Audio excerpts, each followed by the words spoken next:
ഈശാവാസ്യമിഥും സർവം യത്കിഞ്ച ജഗത്യാം ജഗൽ തേന തെക്തേന ഭുഞ്ചീതാമാകൃതക്കസ്യ സിദ്ധനം. വന്നിരിക്കുന്നത് അനശ്വരമായൊരു ഈശ്വര ചൈതന്യത്തിൽ നിന്നാണെന്നും അതിലേക്കാണ് തിരിച്ചു പോവേണ്ടത്. അത് ഇതം ശരീരം ഭസ്മാന്തം, ഈ ശരീരം ഭസ്മമായിത്തീരുന്നതാണ്. ആ ശരീരം ഭസ്മമാകുന്നതിന് മുമ്പ് തന്നെ ഓം ക്രതോ സ്മര ക്രതം സ്മര ക്രതം സ്മര, ആ പരമസത്യത്തെ സ്മരിച്ചുകൊണ്ട് അതിലേക്ക് മനസ്സിനെ ചേർത്തിക്കൊണ്ട് വേണം നമ്മൾ പോവാൻ. ഈ വീക്ഷണം തന്ന ഭാരതത്തിലെ ഋഷീശ്വരന്മാര് ഇന്ന് ഇങ്ങോട്ട് നോക്കുകയാണെങ്കിൽ നേരെ തലതിരിഞ്ഞൊരു ലോകത്തിലാണ്. ഇതൊന്നും വേണ്ട എന്ന് പറയാൻ നമുക്ക് സാധ്യമല്ല. അതുകൊണ്ടാണ് പറഞ്ഞത്, വളരെ വ്യക്തമായിട്ട് രാമൻ പറയുന്നത്, നാലുപുറവും നോക്കിക്കൊള്ളണം. അവരൊക്കെ അവിടെ ഉണ്ടായിക്കോട്ടെ. ആരുണ്ടായിക്കോട്ടെ? മനുഷ്യനെ തിന്നുന്നവരൊക്കെ അവരുണ്ടായിക്കോട്ടെ. നീ നോക്കിയാൽ മതി, അവരെന്തു ആയിക്കോട്ടെ. ഭക്ഷണാർത്ഥം രാക്ഷസാദികൾ അവരുണ്ടാവട്ടെ ചുറ്റും. ഈ പ്രലോഭനങ്ങളും മോഹനങ്ങളും ഒക്കെ ഉണ്ടാവട്ടെ. എല്ലാ മോഹിനിമാരും ചുറ്റുമുണ്ടാവട്ടെ. നീ എന്ത് ചെയ്താൽ മതി? വെല്ലിന് നന്നായി നിന്റെ ബുദ്ധിയെ നല്ലവണ്ണം ഉറപ്പിച്ചു വെച്ചാൽ മതി. എന്നിട്ട് മനസ്സ് യാതൊരു പ്രലോഭനങ്ങളിലേക്കും വീഴാതെ നീ കൊണ്ടുപോവുക മനസ്സിനെ. പുറകിലിരിക്കുന്ന പരമാത്മാവിലേക്ക് നിന്റെ മനസ്സിനെ നിനക്ക് ചേർക്കാൻ സാധിക്കും. ഈ ഒരു ശ്രേഷ്ഠകരമായ ജീവിത വീക്ഷണം ഇന്ന് വളരെയധികം പ്രസക്തിയുണ്ട് പറയാണ്. ആളുകളെ പ്രലോഭിപ്പിച്ചുകൊണ്ട് മോഹിപ്പിച്ചുകൊണ്ട് അങ്ങനെയൊക്കെയാണ് നമ്മളെ ഈ കോലത്തിൽ ആക്കിയത്. ഇന്ന് നമ്മൾ എന്തുപയോഗിക്കണം, എന്ത് കഴിക്കണം എന്ന് നിശ്ചയിക്കുന്നത് നമ്മളല്ല, കമ്പനികളായിരിക്കണം. അത്രത്തോളം നമ്മൾ കമ്പനികളിലേക്ക് വീണുപോയി. ഇനി എവിടെ നിന്ന് മേടിക്കണം എന്നുവരെ നിശ്ചയിക്കുന്നത് കമ്പനികളായിരിക്കും. ഈ അമേരിക്കൻ ഉപഭോഗ സംസ്കാരം അതിനെ ഇനി മാറ്റിയെടുക്കാൻ ഒരാൾക്കും സാധ്യമല്ല. അത്രത്തോളം നമ്മൾ അതിന്റെ അടിമത്വത്തിലേക്ക് വീണു. ഗാന്ധിജിക്കൊക്കെ നേരത്തെ അറിയാമായിരുന്നു. അതാണ് ഗാന്ധിജി പറഞ്ഞത്, ഓരോ ഗ്രാമങ്ങളും ഓരോ വീടുകളും സെൽഫ് സഫിഷ്യന്റ് ആയിരിക്കണം. അവർക്ക് വേണ്ടത് അവർ തന്നെ ഉൽപ്പാദിപ്പിച്ചു കഴിഞ്ഞാൽ ഒരു കമ്പനിക്കും നമ്മളെ സ്വാധീനിക്കാൻ സാധ്യമല്ല. പെട്രോളിന് വില കൂടിയാലും ഡീസലിന് വില കൂടിയാലും നമുക്ക് പ്രശ്നമില്ല. ഞാൻ നിങ്ങളോട് പറയുന്നത് വിഡ്ഢിത്തമൊന്നല്ലേ. ഞാൻ കർണാടകയിൽ മുധോൾ എന്ന് പറയുന്ന ആശ്രമത്തിൽ നിന്നാണ് വരുന്നത്. പലർക്കും അറിയാം. അവിടെ ഞങ്ങൾക്ക് 2 ഏക്കർ സ്ഥലമുണ്ട് ആശ്രമത്തിൽ. ഞങ്ങൾക്ക് വേണ്ടതെല്ലാം അവിടെ കൃഷി ചെയ്യും. എല്ലാം എന്ന് പറഞ്ഞു കഴിഞ്ഞാൽ അരി, ഗോതമ്പ്, അതുപോലെ തന്നെ എല്ലാവിധ ധാന്യവർഗ്ഗങ്ങളും പച്ചക്കറികൾ എല്ലാം അവിടെ കൃഷി ചെയ്യും. വേണ്ടാത്തത് ഞങ്ങൾ ഉപയോഗിക്കാത്തതൊന്നും അവിടെ കൃഷി ചെയ്യില്ല. പഞ്ചസാര ഞങ്ങൾ ഉപയോഗിക്കില്ല, മുളക് ഞങ്ങൾ ഉപയോഗിക്കില്ല, അത് കൃഷി ചെയ്യാറില്ല. അത്യാവശ്യം വേണ്ടുന്ന ശർക്കര, ഉപ്പ്, എണ്ണ ഇത് മാത്രമേ മേടിക്കേണ്ടതുള്ളൂ പുറമേ. ഭക്ഷണം പാചകം ചെയ്യാനുള്ള ഗ്യാസും ബയോഗ്യാസായി ഞങ്ങൾ ഉൽപ്പാദിപ്പിക്കുന്നുണ്ട്. ഈ സാധനങ്ങൾ വാങ്ങിക്കാനുള്ള പശുവിന്റെ പാലും ഞങ്ങൾക്ക് എക്സസ് ആയിട്ടുണ്ട്. അതുകൊണ്ട് ഇവിടെ പെട്രോളിന് വില കൂടിയാലും ഡീസലിന് വില കൂടിയാലും ഗ്യാസിന് വില കൂടിയാലും ഞങ്ങളുടെ ഗ്യാസ് പോവാറില്ല. കാരണം നമുക്ക് വേണ്ടത് ഇത് ഒരു പുതിയ കണ്ടുപിടുത്തല്ല. ഗാന്ധിജി വിഭാവനം ചെയ്ത ഒരു ജീവിതം അവിടുത്തെ പൂർവ്വ ആചാര്യന്മാര് ജീവിച്ചതിന്റെ ആ ഒരു മാർഗമാണത്. ഇങ്ങനെയായിരുന്നു ഗാന്ധിജി ഉദ്ദേശിച്ചിരുന്നത്. ഈ പട്ടണ ജീവിതമായിരുന്നില്ല. കാരണം പട്ടണ ജീവിതത്തിനുള്ളൊരു ദൂഷ്യം എന്താണെന്ന് വെച്ചാൽ കുടിക്കാനുള്ള വെള്ളവും കഴിക്കാനുള്ള ആഹാരവും മറ്റിടത്തു നിന്നും കൊണ്ടുവരുന്ന സമയത്ത് ഡിപ്പെൻഡൻസി വരും. അതവിടുന്ന് കിട്ടാതെ വന്നാൽ ഇവിടെ പട്ടിണി കിടക്കേണ്ടി വരും. ചെലവുകൾ കൂടിക്കൂടി വരും. ചെലവ് കൂടുന്നതിനനുസരിച്ച് സമ്പത്ത് കൂട്ടേണ്ടി വരും. സമ്പത്ത് കൂട്ടാൻ പറ്റിയില്ലെങ്കിൽ മറ്റുള്ളവരെ ദ്രോഹിച്ചും ബുദ്ധിമുട്ടിച്ചും സമ്പത്ത് വലിച്ചെടുക്കേണ്ടി വരും. അല്ലാതെ അവരെ ജീവിക്കാൻ പറ്റില്ല. അങ്ങനെ ചുറ്റുപാടിന്റെ താളം തെറ്റിക്കാൻ ഇതിന് സാധിക്കുമെന്ന് ഗാന്ധിജിയെപ്പോലുള്ള ആളുകൾ പണ്ടേ മനസ്സിലാക്കിയിരുന്നു. പക്ഷെ എന്ത് ചെയ്യാം, സംഗതികളൊക്കെ താളം തെറ്റിപ്പോയി. ഇനി ആ അവസ്ഥയിലേക്ക് തിരിച്ചു പോവാൻ വളരെ വളരെ പ്രയാസമാണ്. നിങ്ങൾക്ക് തോന്നുന്നുണ്ടോ നിങ്ങൾ സ്ഥലം വാങ്ങിച്ചിട്ട് കൃഷി ചെയ്യുന്നുള്ളത്? ഇനി സാധ്യമല്ലത്. ഇനി കൃഷി ചെയ്യാൻ സാധ്യമല്ല. ഇനി ചെയ്യാൻ സാധ്യമല്ല എന്നൊന്നും പറയാൻ പറ്റില്ല കേട്ടോ. അരി വരവ് നിന്നു കഴിഞ്ഞാൽ, കേരളത്തിൽ ഇപ്പോഴേ തുടങ്ങിക്കഴിഞ്ഞു അത്, അരി വരുന്നത് നിന്നു കഴിഞ്ഞാൽ, വെള്ളം കിട്ടുന്നത് നിന്നു കഴിഞ്ഞാൽ, പിന്നെ അരിക്കും വെള്ളത്തിനും വേണ്ടി നമ്മൾ പോകേണ്ട ഒരു ഘട്ടം വരും. നമ്മുടെ തലമുറയില്ലെങ്കിലും ഏതെങ്കിലും ഒരു തലമുറ ആ വഴിക്ക് പോയേ പറ്റുള്ളൂ. ഉണ്ടാവൂല്ലേ? കാര്യങ്ങൾ ആ വഴിക്കാണ് പോകുന്നത്. ഏതായാലും നമ്മളിപ്പോൾ ആ വിഷയത്തിലേക്ക് കടക്കണ്ട. കാരണം അത് നമ്മളെ സംബന്ധിച്ച് ഇപ്പോ ആവശ്യമില്ല. ഇനിയിപ്പോ നമുക്ക് ചെയ്യാനുള്ളത് എന്താണ്? നമ്മളെ സംബന്ധിച്ച് കുറേയും കൂടിയും ആധ്യാത്മികമായി ചിന്തിക്കുകയാണെങ്കിൽ, നാലുപുറവും നോക്കിക്കൊള്ളുക. നാലുപുറം എന്ന് പറഞ്ഞാൽ ഈ ലോകത്തെ നല്ലവണ്ണം നോക്കൂ നിങ്ങൾ. ചിലരെല്ലാം അർത്ഥത്തിന്റെ പുറത്തേക്ക് ഓടുന്നത് കാണാം. ഒരു പുറം അർത്ഥത്തിൻ്റെതാണ്, സമ്പത്തിന്റെ പിന്നാലെ. എത്ര കൂട്ടണം എന്നറിയില്ല, എങ്ങനെ വലിച്ചു വാരി കൂട്ടുന്നുണ്ട്. ചിലവര് കാമത്തിന്റെ പിന്നാലെ ഓടുന്നുണ്ട്. ചിലവര് കുറെ ധാർമ്മിക ജീവിതം നയിക്കുന്നുണ്ട്, ദാനം അത് ഇതൊക്കെ ചെയ്യുന്നുണ്ട്. അതിന്റെ പിന്നിലൊരു സ്വാർത്ഥതയുണ്ട്, പേര് വേണം, പ്രശസ്തി വേണം എന്നൊക്കെ ഉള്ളത്. രാഷ്ട്രീയപരമായിട്ട് സേവനം ചെയ്യുന്നവരുണ്ട്. ചിലവരെല്ലാം മോക്ഷത്തിന്റെ പിന്നാലെയും ഓടുന്നുണ്ട്. അതായത് ആധ്യാത്മിക സാധനകൾ അനുഷ്ഠിച്ചുകൊണ്ട് ജീവിക്കുന്നവരുണ്ട്. നേരത്തെ പറഞ്ഞതിൽ 4 ഭാഗത്തിലുണ്ടല്ലോ, 2 കൂട്ടര് നമ്മളെ പിടിച്ചു കഴിക്കുന്നവരാണ്. ആരെല്ലാം? അർത്ഥവും കാമവും. അത് നമ്മളെ പിടികൂടുന്നതാണ്. അതിൻ്റെ നേരെ വില്ല് കുലച്ചു കൊള്ളണം. പുറകിലുള്ള സീതയെ എങ്ങോട്ട് നയിക്കണം? മോക്ഷത്തിന്റെ മാർഗത്തിലേക്ക് നയിക്കണം. പുറകിലായി ആരുമുണ്ട്? പരമാത്മാവായ രാമനുമുണ്ട്. മനസ്സിലാവുണ്ടല്ലോ? അപ്പൊ നമ്മൾ ഈ ഒരു ചിന്തനം ലോകത്തിലേക്ക് നോക്കിക്കൊണ്ട് ഏതൊരു മാർഗത്തിലേക്കാണോ സജ്ജനങ്ങൾ സഞ്ചരിക്കുന്നത്, ആ സംഘത്തെയാണ് സത്സംഗം എന്ന് പറയുന്നത്. അപ്പൊ സത്സംഗത്തിന്റെ സംഘവുമായി ചേർന്ന് ഉന്നതിയിലേക്ക് ഉയരൂ ലക്ഷ്മണ എന്ന് ശ്രീരാമസ്വാമി ലക്ഷ്മണനോട് പറയുന്നതായി നമ്മൾ അർത്ഥമെടുത്തോളണം. പിന്നീട് അവര് പോകുന്ന സമയത്താണ് ബീഭത്സമായൊരു മനുഷ്യരൂപം അവരുടെ മുന്നിൽ പ്രകടമാവുന്നത്. അതായിരുന്നു വിരാതൻ എന്ന് പറയുന്ന ഒരു ഘോര രാക്ഷസന്റെ രൂപം. വരവ് കണ്ടാൽ തന്നെ പേടിയാണ്. 4 സിംഹങ്ങളെ ഒരു ശൂലത്തിൽ പുറത്തിട്ടുണ്ട്. ഒരു സിംഹം തന്നെ നമുക്ക് ഭാവന ചെയ്യാൻ പറ്റില്ല. കാട്ടുപോത്ത് കുറെ എണ്ണുണ്ടത്രേ. എങ്ങനെയുള്ള രൂപാവും എന്നുള്ള ദൈവത്തിനെ അറിയല്ലോ. അങ്ങനെയുള്ളൊരു വലിയൊരു ഭീകര രൂപം അലറിപ്പൊളിച്ചുകൊണ്ട് കണ്ണെന്നൊക്കെ തീയാണ് പാറുന്നത് എന്നാണ്. എന്തോ ശ്രീരാമസ്വാമിയൊക്കെ കുറച്ച് നമ്മളെക്കാളൊക്കെ ഡെവലപ്പ് ആയതുകൊണ്ടായിരിക്കാം ബോധം കെട്ടു വീഴാഞ്ഞത്. സാധാരണ മനുഷ്യൻ കള്ളരൂപത്തിൽ വന്നാൽ തന്നെ അവിടെ ഇരുന്നുകൊണ്ട് ശബ്ദം പോകുന്നവരും മൂത്രം പോകുന്നവരാ നമ്മള്. നിങ്ങളുടെ മുന്നിൽ കള്ളം വന്നു കഴിഞ്ഞാൽ വർത്തമാനം പറയാൻ പോലും നമുക്കാർക്കും പറ്റില്ല. സാധാരണ മനുഷ്യൻ കള്ളരൂപത്തിൽ വന്നാൽ പോലും വാക്കുകളൊന്നും പുറത്തേക്ക് വരുന്നില്ല. ഇങ്ങനെയുള്ളൊരു രൂപം കാണുന്ന സമയത്ത് ശ്രീരാമനും സീതയും ലക്ഷ്മണനും അത് കാണുന്നൊരു രംഗം പറയുന്നു ലക്ഷ്മണനോട്, ഇവൻ വലിയൊരു ഭീകര രാക്ഷസനാണ് തോന്നുന്നു, തയ്യാറാവൂ ലക്ഷ്മണ എന്ന്. അവനാണെങ്കിലോ ശ്രീരാമസ്വാമിയോട് നോക്കിക്കൊണ്ട് പറയാണ്, നിങ്ങൾ താപസവേഷത്തിൽ എന്താ ഒരു പെണ്ണിനെയും കൊണ്ട് വന്നിരിക്കണോ? താപസന്മാർക്ക് പെണ്ണിന്റെ ആവശ്യമില്ലല്ലോ. ഒരു കാര്യം ചെയ്യൂ, ഇവളെ ഉപേക്ഷിച്ച് പോയിക്കോളൂ, നിങ്ങൾ രക്ഷപ്പെട്ടോളൂ, നിങ്ങളെ ഞാനൊന്നും ചെയ്യില്ല, എനിക്ക് ഇവളെ മതിയെന്ന് എന്ന് പറഞ്ഞ് അവനതാ ഓടി വന്ന് സീതയെടുത്ത് തോളിൽ വെച്ചൊരു ഓട്ടം. സീത ഉറക്ക കരയാൻ തുടങ്ങി.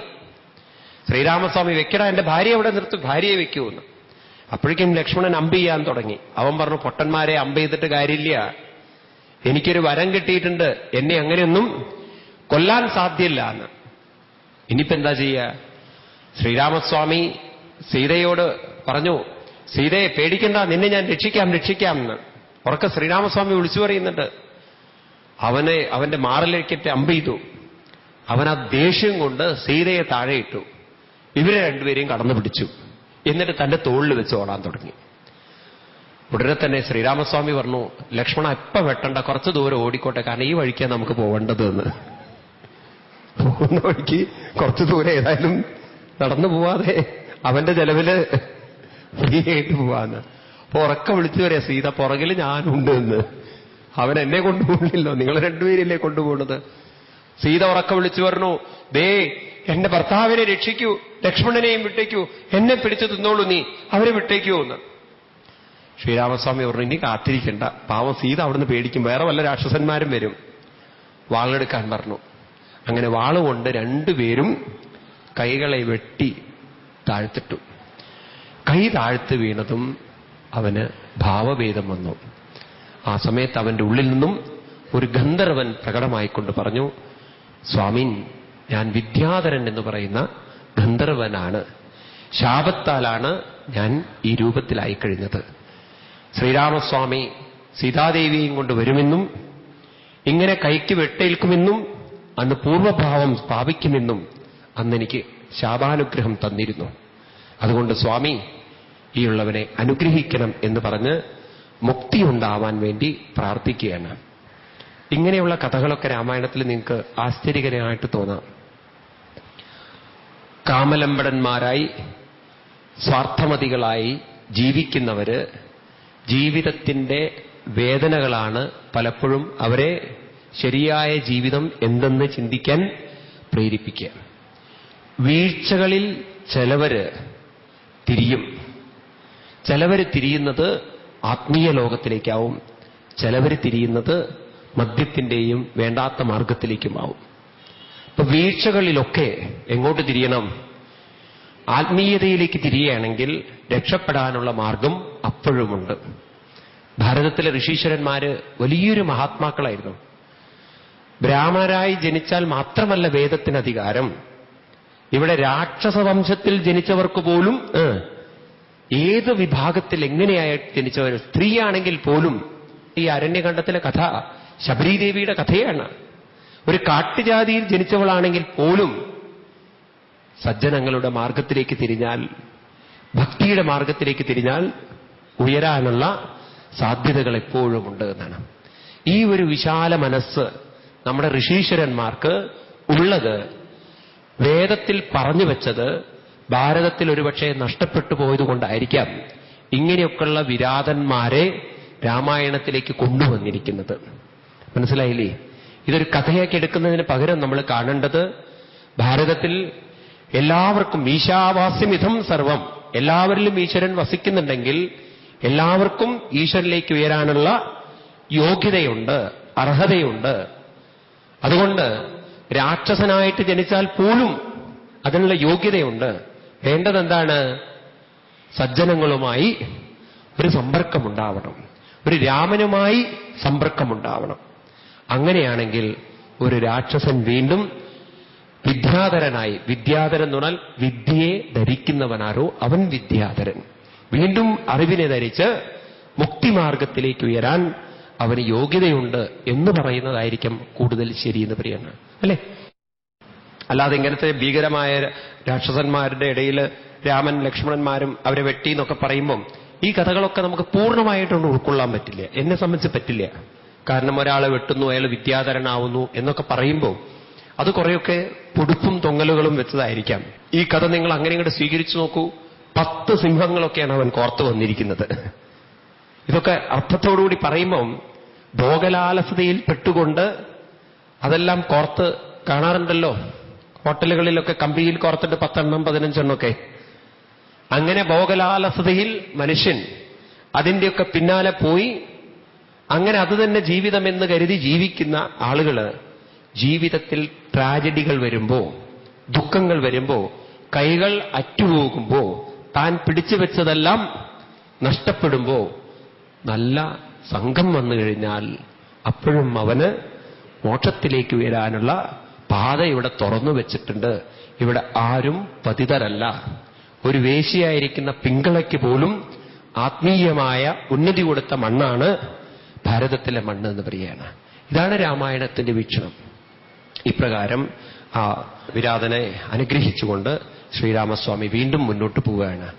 രാമായണം എങ്ങനെ ഓരോ വ്യക്തികളും ഇവിടെ ജീവിച്ചാലാണ് ശരിയായ വിധത്തിൽ നമ്മുടെ ജീവിതത്തെ നമുക്ക് ആസ്വദിക്കാൻ, ആനന്ദിക്കാൻ സാധിക്കുക എന്ന് പറഞ്ഞു തരുന്ന ഒരു ആധ്യാത്മിക ജീവിത ശാസ്ത്രമാണ്. പലപ്പോഴും നമ്മൾ ഈ ലോകത്തിലേക്ക് നോക്കുമ്പോൾ നമുക്ക് കാണാൻ സാധിക്കുന്നത് എല്ലാവരും ജീവിക്കുന്നത്, എല്ലാവർക്കും ജീവിതത്തെക്കുറിച്ച് വേണ്ട വിധത്തിൽ അറിയാമെന്ന ഭാവത്തോടുകൂടിയിട്ടാണ്.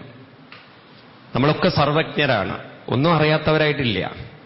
നമ്മൾ ആ രീതിയിലാണ് ജീവിക്കുന്നത്. പക്ഷേ സർവജ്ഞരായിട്ട് നമ്മൾ ജീവിക്കുമ്പോഴും, എല്ലാം അറിയുമെന്ന് നടിച്ച് നമ്മൾ ജീവിക്കുമ്പോഴും, നാട്യമൊന്നും നമ്മൾ സമ്മതിക്കില്ല, അത് വേറെ കാര്യം.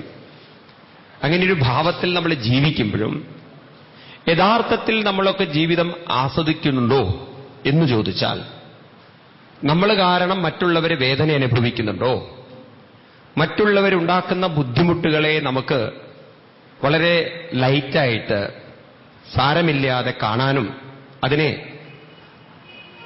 മറികടക്കാനും നമുക്ക് സാധിക്കുന്നുണ്ടോ എന്നൊക്കെ നമ്മൾ ചോദിച്ചു കഴിഞ്ഞാൽ പലപ്പോഴും ഉത്തരം നോ എന്നായിരിക്കും. അപ്പൊ പിന്നെ നമുക്ക് എന്താ ജീവിതത്തെക്കുറിച്ച് നമുക്ക് അറിയാം? നാം ഇന്ന് ധരിച്ചു വച്ചിരിക്കുന്നത് നമ്മുടെ ഇഷ്ടപ്രകാരം നമ്മുടെ സുഖത്തിന് വേണ്ടി നാം അറിഞ്ഞിരിക്കുന്ന അറിവുകളും കഴിവുകളും വെച്ചുകൊണ്ട് മറ്റൊരാളെ വേദനിപ്പിച്ചാലും കുഴപ്പമില്ല, എന്റെ കാര്യം നടക്കണം എന്നുള്ള രീതിയിൽ സ്വാർത്ഥ മനോഭാവത്തോടെ, മത്സരബുദ്ധിയോടെ, അസൂയയോടെ, വിദ്വേഷത്തോടെ ജീവിക്കുന്നവരാണ് കൂടുതൽ ആളുകളും. അല്ലേ? ചിന്തിക്കൂ. അവിടെയാണ് രാമായണം വഴി കാണിച്ചു തരുന്നത്. മാ നിഷാധ, അങ്ങനെ ജീവിക്കുന്നവരല്ല നമ്മൾ. നമുക്ക് ജീവിതത്തെക്കുറിച്ച് വ്യക്തമായ ബോധമുണ്ടാവണം. നാം ഏതിനെയായിരിക്കണം ജീവിതത്തിൽ കൂടുതൽ വാല്യൂ ചെയ്യേണ്ടത്? ജീവിതത്തിൽ എന്തിന് വാല്യൂ ചെയ്താലാണ് ജീവിതത്തെ നമുക്ക് ബാലൻസ് ചെയ്യാൻ സാധിക്കുക? ഈ ബാലൻസ് എന്നുള്ള വാക്കുണ്ടല്ലോ, നമ്മൾ പലപ്പോഴും തിരിച്ചറിയുന്നത് ജീവിതത്തിന്റെ അവസാന കാലങ്ങളിലാണ്. കാരണം അന്ന് മനസ്സിലേക്ക് നോക്കുമ്പോണ്ടല്ലോ പല പല വിഷമങ്ങളും ദുഃഖങ്ങളും ബുദ്ധിമുട്ടുകളും, മറ്റുള്ളവർക്ക് വേണ്ട എന്നുള്ള വിചാരവും, താൻ ചെയ്തിരിക്കുന്ന കുറ്റങ്ങളെക്കുറിച്ചുള്ള കുറ്റബോധവും, ഇതെല്ലാം കൊണ്ട് ഒരു ഭാഗം താഴ്ന്നു നിൽക്കുമ്പോ, ഒരു ഭാഗം വല്ലാതെ ഭാരം കൊണ്ട് താഴുമ്പോ, ശാന്തിയും സമാധാനവും നമ്മുടെ അടുത്തു നിന്നും വളരെ ദൂരത്തായിരിക്കും. അപ്പൊ ഈ ശാന്തിയും സമാധാനവും സ്വസ്ഥതയും നിലനിർത്തിക്കൊണ്ട് ജീവിതത്തെ ബാലൻസ് ചെയ്യാൻ സാധിക്കുന്ന ജീവിതത്തെയാണ് ബാലൻസ്ഡ് ലൈഫ് എന്ന് പറയുക. ഇതെങ്ങനെ ജീവിതത്തിൽ കൊണ്ടു നടക്കാൻ സാധിക്കും? അതാണ് രാമായണത്തിന്റെ ഒരു മുഖ്യ വിഷയം. രാമൻ എന്ന് പറഞ്ഞാൽ ബാലൻസ് ചെയ്ത് ജീവിക്കാൻ സാധിക്കുന്നവൻ. ഏത് പ്രതിബന്ധങ്ങളിലും പ്രതിസന്ധികളിലും പ്രയാസങ്ങളിലും തളരാതെ പതറാതെ അതിനെല്ലാം സ്വീകരിച്ചുകൊണ്ട് അഭിമുഖീകരിച്ചുകൊണ്ട് ജീവിതത്തെ ബാലൻസ് ചെയ്യുന്നവരുടെ പേരാണ് രാമൻ എന്ന് പറയുന്നത്.